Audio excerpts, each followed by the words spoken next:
There we go. We're recording. So good morning, guys. Thank you for joining me for the Producer's Mindset here on Fridays. We have a very special guest with us today out of my Keller Williams Coastal office. We have Tina Burke. She is a rock star agent, but also a rock star appraiser. So she is going to share with us some of her tips and tricks. I know you guys have questions for her as well, but she's just going to share some of the things she's learned over all of her experience. So Tina, welcome. I'm glad you joined me this morning. Hey, everybody. Good morning. Thanks for having me. Yeah. Good. So Tina, explain to me, let's kind of start it off because not everyone's familiar with you or your business because we have some Calabasas people and West Side folks that have joined us now. So, explain to me kind of what's your relationship with real estate? Tell me your story. So I started, I'm originally from Southern California, Redondo Beach specifically. And then I moved to Colorado and I didn't have a job. Shocking. And I was in my early 30s. And I had left surfwear apparel industry, which is where I had worked for probably 7 years. And I really didn't know what to do. I was kind of doing random customer service jobs, just things that weren't fulfilling. And to be honest, all I really wanted to do was to learn how to snowboard. So that's why I was out there. You snowboard. That's so cool. Yeah. I didn't know that about you. It was a long time ago. Yeah. That's awesome. Anyhow, a friend of mine said, well, why don't I have this real estate appraisal course that I was going to take, and I don't think I'm going to like it. It's too analytical. And I was like, what's that? I didn't even know what it was, but I'm like, I'll try it. So anyhow, I went back and took the classes, and long story short, I came back to California a few years later. So I started in Colorado, came back to California, worked as a staff appraiser for what was Ditech, then became GMAC Mortgage, and just did appraisal until 2008, where I got my license to sell, at the worst possible time. I had to be some kind of diversified in this real estate thing. So I started selling real estate and then found I really, really enjoyed that portion of it a lot more. It was more relational and more like my people, getting to work with somebody as opposed to stopping by their house for 30 minutes and leaving. Mm-hmm. So that's pretty much how I got started in real estate. And so what are you really doing today? Are you doing appraisals? Are you doing just real estate? What does your role kind of look like today? I do still do appraisal. I'm really, really selective with the lenders that I work with because a lot of them are really bad. So I work with Quicken Loans is one of my biggest clients. And also Movement Mortgage, as well as Finance of America. So there's a handful of direct lenders that I work with, and I'll do the lender work. But most of my appraisal business, which I own an appraisal company here in Long Beach, is trust, bankruptcy, divorce, that type of appraisal. And it's a lot more chill, if you will, than the lender work. But I do also do rebuttals for agents for bad appraisals. I mean, I rip them apart because some of them are so bad I'm in these Facebook groups, I should say, that are appraisers, it's all appraisers, and they're in there just bashing agents. And, I'm just reading it and kind of sort of silently listening to kind of what's going on in their world, and they're bitter, so, and it's not that they mean to lowball you and things like that, but they see what you're making. It's an easy calculation, and they see what they're making, and they're not represented. They don't have NAR. They don't have anything like that. So they're a bitter group, and, they slick things by or don't know what they're doing. And, I try and save your transactions, at least Many's group, and the people who reach out to me. Mm-hmm. So when you say a bad appraisal, what's an example of a bad appraisal? So a friend of mine works for is with KW LA Harbor, and I think she just moved to Compass. Actually, she said, she used to be actually the TL at. She's okay. Even better correction. She's actually at KW South Bay now. Oh, did she? Boom. Yeah. Yeah, Wendy. I know you're Wendy, talking I about. thought Yeah, you were yeah. talking That's about. why I was like, I know who you're All talking right, about. okay, so She's at Wendy, KW South Bay now. Yeah. Yeah. awesome. She's great. She's a great lady. Anyhow, she contacted me about a week and a half ago, and she said, "Can you look?" It was later in the evening. She said, "Do you mind looking at an appraisal for me? I don't know what to do. It came in $70,000 under, or somewhere in that range on a. I think the purchase price was like 675. It was something significant, like a 10% variance there." And I said, "Yeah, sure, send it to me." And I looked at it, and it was an FHA appraisal. So that means that the value that this appraiser placed on that particular that particular property stays with the listing. So that's the way FHA works. If they appraise it for, 625 and it's in contract for 725, then that 625 stays for 90 days, anytime that person goes to take an FHA buyer, if that deal didn't work out. So I said, "Yeah, it was a horrible appraisal." And I said, let me do a rebuttal. And once I start down that road, I spent all day on her rebuttal. And she said that because she had contacted the lender, and they said, and the appraiser, and they said, "Nope, we're not changing it. Nope, nope, nope. Too bad." And so I did this serious rebuttal, and it was a page and a half long of just content. And she said, so they ordered a new appraisal because their appraisal was so bad. And the language that I can use versus what you guys use is there's words in there that'll spark them to understand that this is not just an agent writing this rebuttal.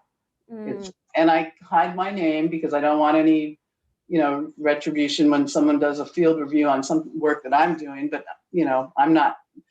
Long story short, they were using comps from 2 miles away, ignoring comps on the street, and I'm like, there's no reason for that. You can't do that. So she ended up with the new appraisal and a deal that closed at contract price. That's awesome. Yeah. It's awesome.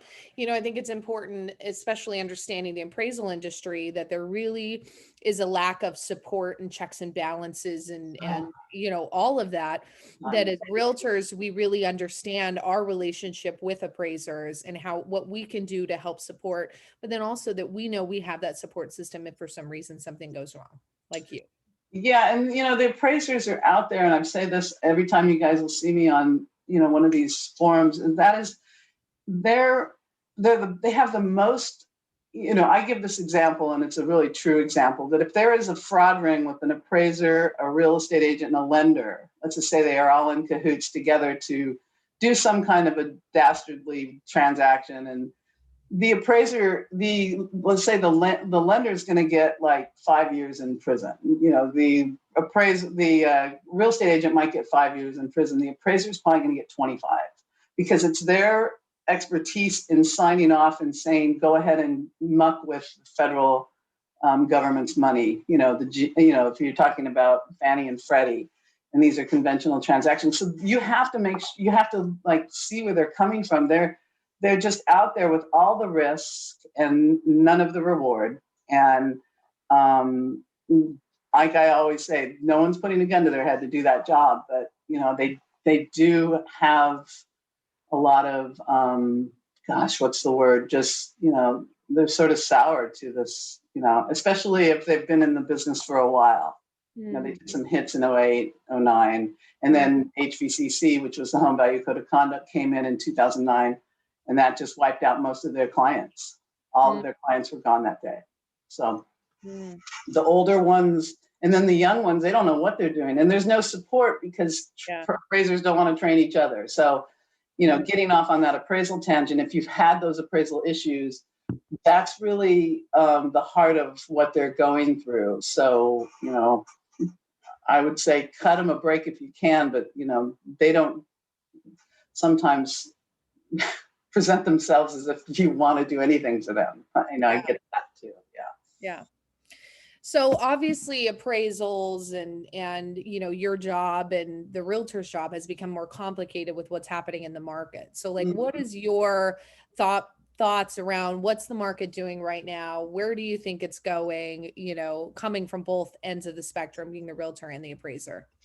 I think it's a really, I think the market right now, even though everything is, there's not a lack of inventory. I've done some like really detailed research in the last few weeks on, how many months of inventory we have, especially in the hotter markets, which is where we all work. We have like half a month of inventory. It's really ridiculous. So Yeah. that's making that, and the interest rate being so low is making that market just super, just strong for a seller, but the buyers are having trouble. And I think what's going to happen is, that interest rate has to creep up some.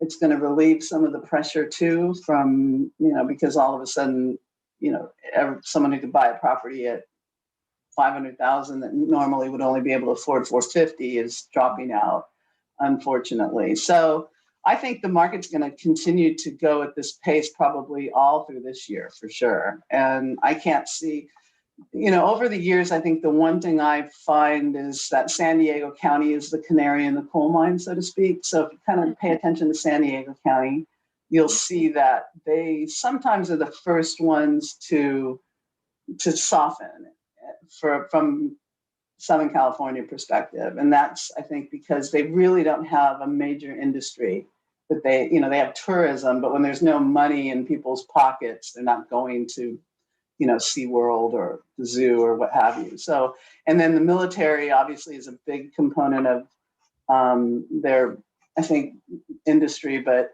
they're not usually very well prepared to purchase, property down there. So I think San Diego is something to keep an eye on. That was what happened in 07, I think, 08, 09. They were really the first ones, aside from the Inland Empire. Mm-hmm. That's interesting. That's the first time I've heard that perspective. That's great. Yeah, I looked at it and I'm like, and it has held true. They're a little bit of a softer market for sure. Mm-hmm. Mm-hmm. I think it's important we glean what we can from history. We learn from history, take those numbers. Granted, the circumstances weren't all the same back in 08, 09, but Not at all. there are similar patterns. There are similar patterns, at least to how things are being affected and how it ripples through Southern California. Yeah, I think people, like, from a seller perspective, going out and talking to, your sphere and things like that, and the people that are looking to sell real estate don't really know, unless they're interested in it, what their property values have done over the last, Right. Say 2 years for sure. So I think getting people educated on, at least there's a great app out there called HomeBot. If you're not using it, it's cheap and it's really effective. People, it just basically sends an email. Some people get aggravated because it's kind of like the Freedom of Information Act at your doorstep. But if you have permission to use their email, HomeBot, you have to be sponsored in with a lender or a title company, something like that. But you can load, I think, 500 contacts into that HomeBot, sends out a home valuation monthly.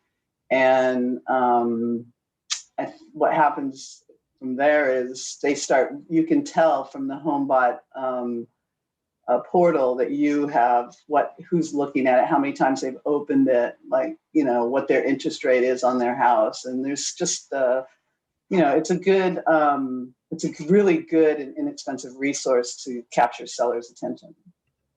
That is worth gold right there. So many put the link, just in case you guys are curious to check it out. Many just put the link in the chat, but you're so right. Having the clients understand the valuation of their home always constantly is going to, bring that value before you even go to the table. Right? Because so many sellers are motivated by money right now, not realizing how much their home is actually worth because of demand. Right? Yeah. Yeah. And, when they see something like that, it grabs their attention, and, it does prompt. And then you can tell if they looked at it once, if they looked at it twice, if they clicked through. It gives you a really great insight as to who's the most active on the email that you sent out. And, for no other reason, you're reaching out and saying, hey, your interest rate's at 4.5%. And, I know you're well qualified. You help them purchase that house possibly. And then you can go back and say, think about saving a few extra bucks by going down to, 2.5 or 275, whatever it is today. Mm-hmm. Yeah, it's smart, thinking about it more long term and not just servicing the client through that sale, but to continue that relationship and that financial build makes you a real value as a realtor. Yeah, they want to trust whoever it is that they're working with. And I think that um, being of service and value outside of the transaction, all along through, maybe them looking to upsize or downsize is super important, top of mind stuff. I love that. So good to hear your perspective about the market. Thanks for sharing that. So talk with me, Tina. What would you say is like the most important thing or things that you've learned over your experience in the industry? I think one of the most important things that I've learned probably just in like the last 5 years is to really trust myself and to really understand, not just me, but everybody there, is understand your value. Just I think sometimes agents feel like I don't really know enough, or I'm not an expert in pricing, or I'm not a great marketer. I don't really like social media video. That's fine. You'll get used to those things, but trust yourself to know that no matter what it is that you're doing, just doing something, working toward, learning how to do a video. No one's really got you under a microscope when you put a video on social media. I hate it. I really hate it. And I don't, and I've gotten or tried to get over the fear of doing that. I'm not super active on social media with respect to putting video content out there, but I know that it's gold. And so just trusting yourself on whatever it is that you feel you're not great at, practice it. And then, if it's pricing property or, whatever it is you feel like, just try to trust yourself and know that, you've got this license for a reason, and more than most people, for sure. But see, you built a business without making videos on social media. And I think that there's something to be said that trusting what you do know and doubling down on that is what makes that special, what makes you special, right? Rather than saying, oh, I'm going to do everything. Yeah, right. Figure out what you're good at and then stay with that. If you're great on social media, I mean, more power to you, because, it's a lot of people are really afraid of it. But if you're great on picking up the phone and touching your contacts and just having a quick conversation with them, or text video, or whatever it is that you do to get out there and help people. It's really about that, not being self-serving. I think that's a really important piece of all of this real estate game is if you start calculating your dollars and cents before you're calculating how you're helping your client, that's a mistake. That's a big mistake, because the mindset shifts. And I think you really have to be like serving the client. Like, what do they need in this moment? Like, nobody wants to work for a 2% commission. I get that. But, when it comes to setting that mindset behind you and saying, if I, that old saying that, if I help people have what they want, I know I'm going to mess this up. If you help other people get what they want, you'll have everything you want. There's something to that effect. And that's a really true statement. That scarcity mindset can get in the way, especially if you're new and you're not pocketing a lot of money right away. It will come. Just trust the process and take the classes. Like KW is a great example. That's why anybody I know that's getting into real estate, I always say, go to KW, because of the educational piece that KW offers. It's a ton of content and value there. I love that. And I agree. And most of those people are on this class, which is awesome. That's great. So let's say wave a magic wand, Tina, and you had to start your business over today. All of a sudden, Tina, realtor, appraiser didn't exist. You had to start over today as a newbie, because we do have a lot of newbies on the phone. Where would you focus on? Where would you put your energy? In the people that know me. The people that know me and aren't going to judge me, and they're going to let me my niece is a new agent. She's down in San Diego. Oh, she's gung-ho. She's all over the map, and I love her to death. She is now, right now, her younger sister, which is, difficult for her to swallow, has just qualified for a mortgage. And she's down there showing her property. And this is her first real client. She did get a listing somehow through a house that she was renting. And then she had the, nerve enough to contact the owner who she found out was selling it. And she goes, she wants to talk to me about selling the house. I was like, okay, great, let's sell it. But the first buyer, I said, you're doing the website, you're doing all this stuff, but do you know how to open a lockbox? Talk to me about like the money making activity.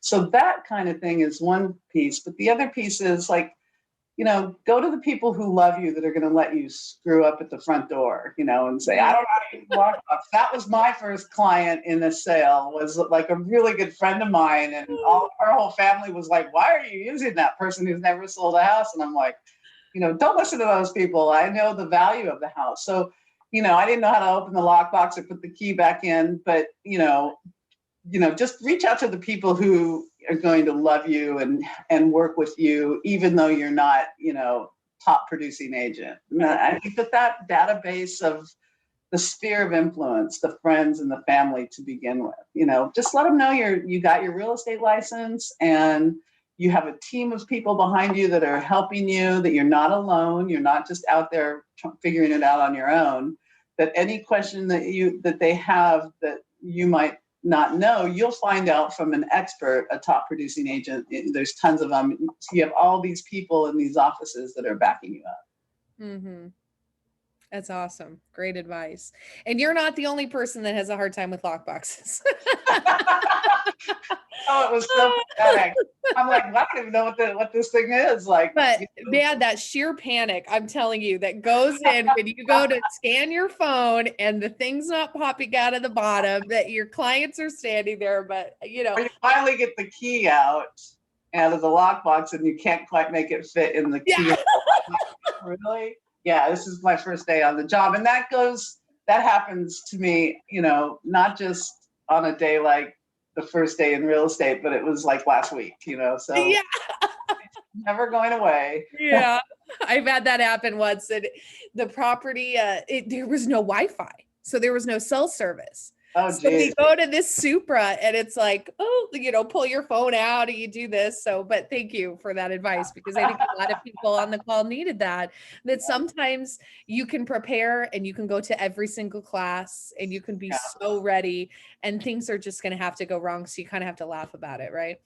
Yeah, you have to, get your feet wet. I know COVID is a really a challenging time for new agents. I mean, God love you for hanging in there, because it's really tough, and stay with it. Because if you can make it through this 2020, you can make it through just about anything, honestly. Mm-hmm. And, get used to opening lock boxes, practice on vacant homes. If you're new and you're afraid to have someone come with you, understand the market that you're working in and where the streets are. Just, kind of lay the groundwork for what it would be like have a trial run.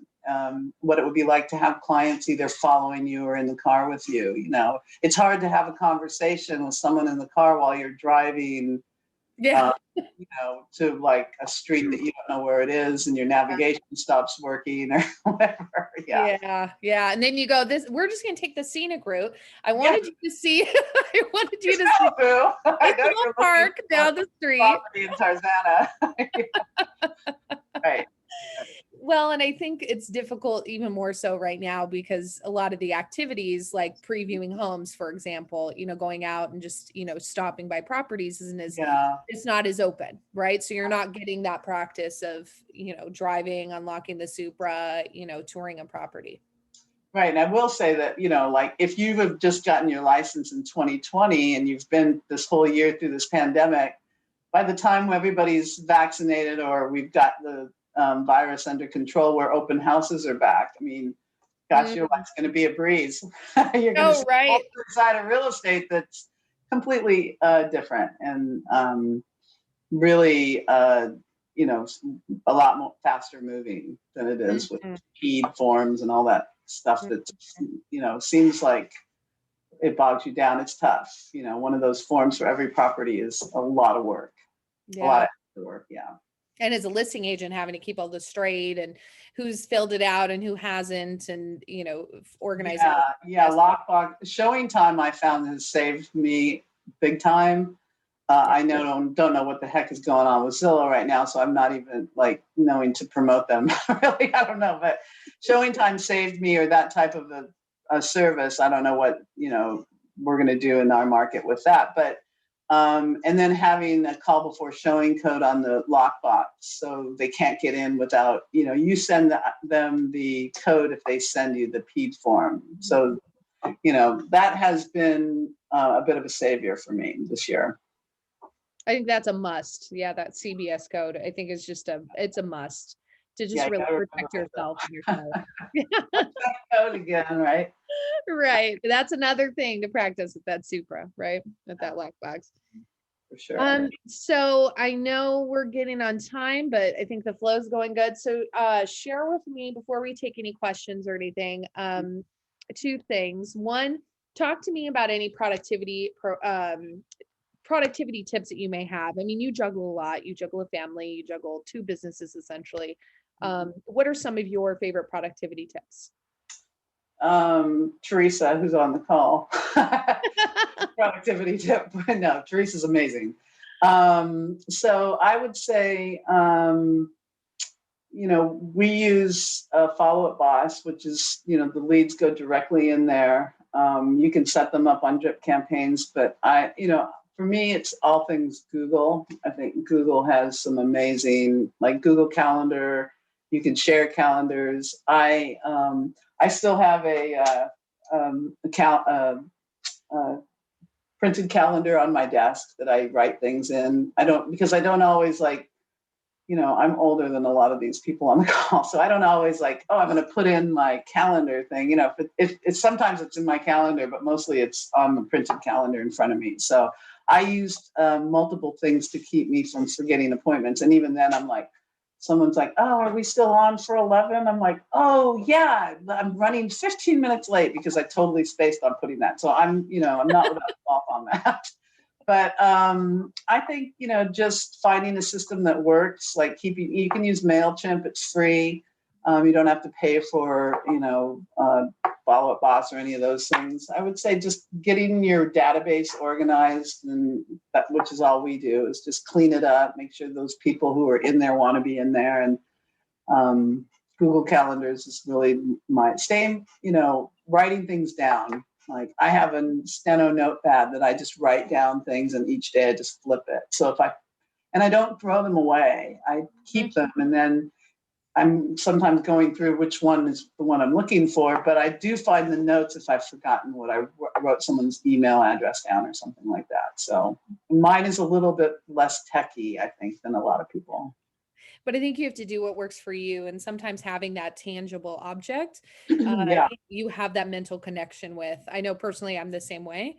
I do the digital, but also like a tangible thought. And then you laughed and you kind of joked about, Teresa's a resource, but I think that as a big agent, someone who's doing the production that you are, that leveraging and having someone partner with you in your business, I think is a huge productivity tip.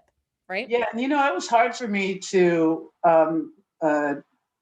really trust somebody else. It's really hard. I've always been like just micromanaging everything. Even in my appraisal business before I started in selling real estate, I had people in my office working for me. I had 20 appraisers throughout the state at one time, and I trusted them to go do because they were licensed. But when it came to like having somebody like picking up the phone or doing data entry, I was like, "Are you sure you're doing that right?" It was just, I was a nightmare. And I have learned, that's one of the things I've learned in the last couple of years also, is to let go of some of the stuff that you can use other people to do. And they probably, and she does do a better job of it than I do, for sure. She does. There's no question. The stuff that is going on and behind the scenes that I don't have to deal with is being done better than if I were trying to do it all.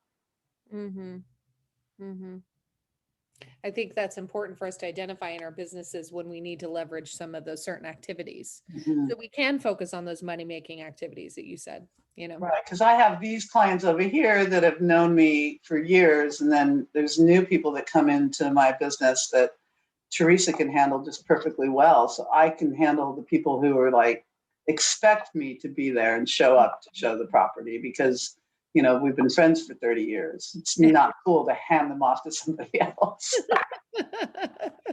Showing property today, yeah. So yeah, that's for sure. So we're at 8:32, but I'd love to open it up. If you guys have any questions for Tina, I'd love to have you guys, you can unmute yourself, you can type it in the chat there. Use her. She's an open book right now. Anyone? We had some questions in the chat here. Do appraisers utilize, okay, someone asked, do appraisers utilize the list of comparables handed out by the agents before appraising?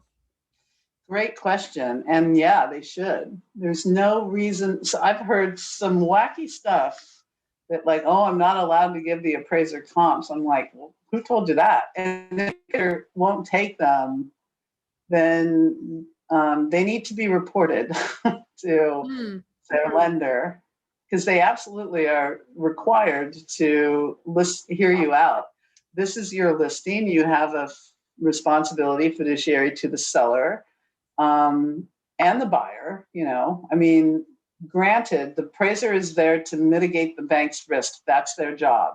They're not there to make sure your deal goes through, pricing. And I have to say, and I'm going to say this, that I have heard from a lot of agents that are out there and pricing real estate that they don't understand it at all. And I'm blown away sometimes. So be careful about I'll give you a few tips and you're just going to, yes, absolutely meet the appraiser, absolutely give them comps. Do not give them 2,000 square foot homes when yours is 1,200. It's just, unless there's zero comps in the neighborhood in the last 1 year. So give them 20% plus minus of the square footage, similar bedroom and bath count, similar condition. If yours does not have a view, don't hand them a comp with a sprawling view. They're probably not, the same buyer. They're looking for, will the same buyer buy that house will buy the comp that you're providing to them with some adjustments made. So be realistic in the comps that you provide them or else you lose credibility. Do give them the comps. Absolutely. Yeah. Good. Yeah, that's your job, in my opinion, as a listing sure. agent, 100%. Yeah, and if they don't take it, just you want to be as respectful as you can, but understand that they have to understand that this is your job.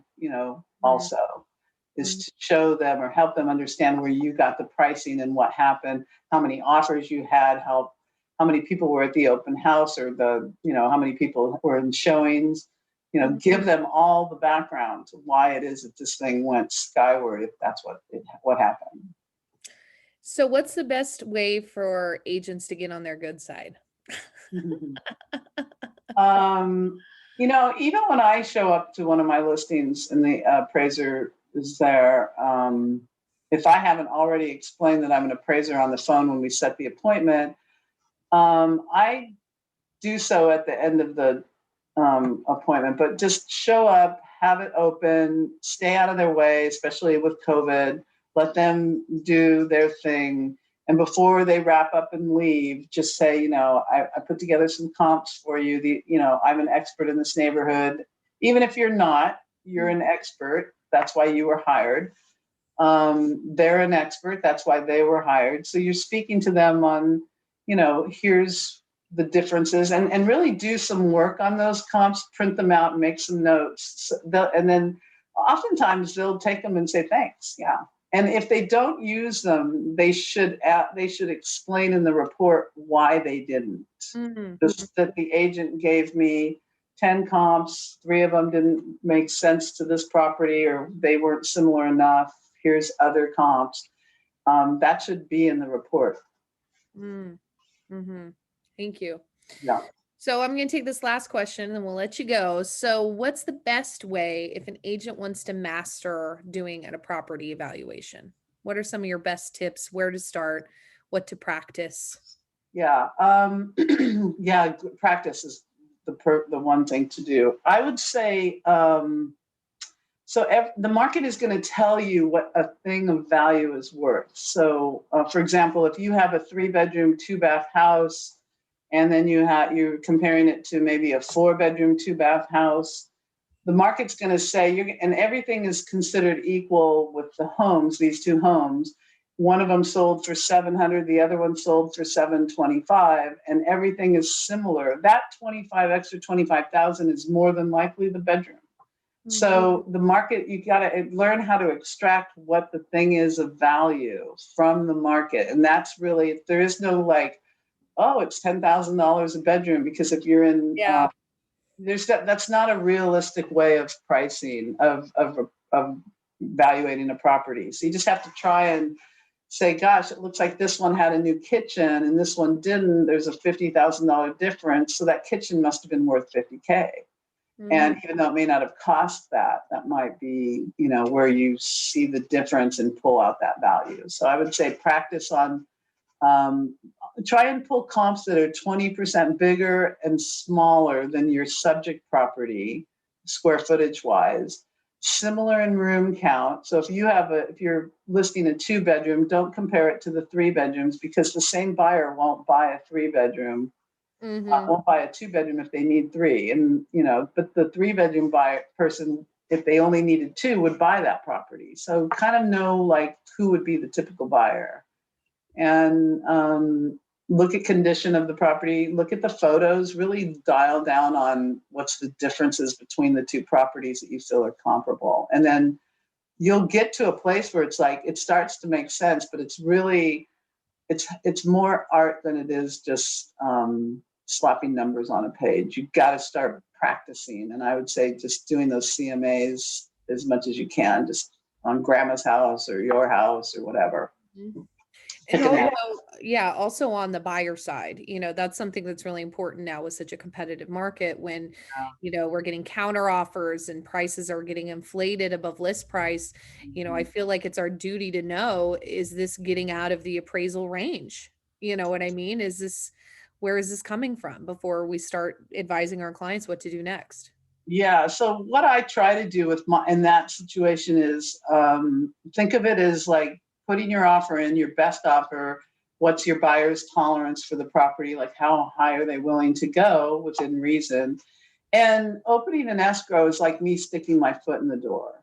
That's how I picture it. Like, yeah, I'm here and I'm going to stick my foot in the door and I'm going to hope that I'm going to hope it appraises for what our offer is. Obviously that's our goal here, but it's the appraiser's job when you're representing the buyer to say, we're not appraising out. And then you start analyzing the appraisal if it's wrong. But, in this kind of competitive market, you just want your offer accepted, and don't fill the offer with a lot of nonsense, like asking for your escrow company and just termite and all that. Termite can be negotiated within the escrow. You're not asking for it up front. Don't ask for a termite clearance up front, unless it's VA and you have to, but because if you ask for it up front, that's more money that the seller already thinks in their mind that they have to come out of pocket with. So I would say let that be a negotiated item within the escrow. Yeah, the request for repairs and yeah. Sure. Mm-hmm. Yeah. That's great. Okay. Any final last thoughts? No, just, I know there's a lot of chatter out there about stuff that's going on and Zillow and all their nonsense, and, just keep your head down and, keep working, because, I think Zillow became a monster because agents let them, they gave them a reason to, take over. And I was in this before Zillow was around. So, I saw them being a behemoth. I never thought that they would start buying the big companies, but don't let that get, play in the back of your mind and like a broken record, because there's always going to be some, Purple Bricks, they came and they went, like they were a deal too. So Zillow's not going anywhere, neither are we. So don't Don't even let that get to you. I love that. Yeah. Thank you, Tina, so much for giving your time today. Got it, guys. Knowledge. We just greatly appreciate you. And I just think that you bring so many things to the table and you're just very generous for sharing it with us. So thank you. Yeah. Thanks, you guys. Enjoy your Friday. Have a good weekend. Have a good Friday, everybody. Thanks for joining us. Have a good weekend and we're going to see you on Monday. Take care. Okay? Bye, Bye-bye. guys. Thank you, Tina. Thank you, Holly.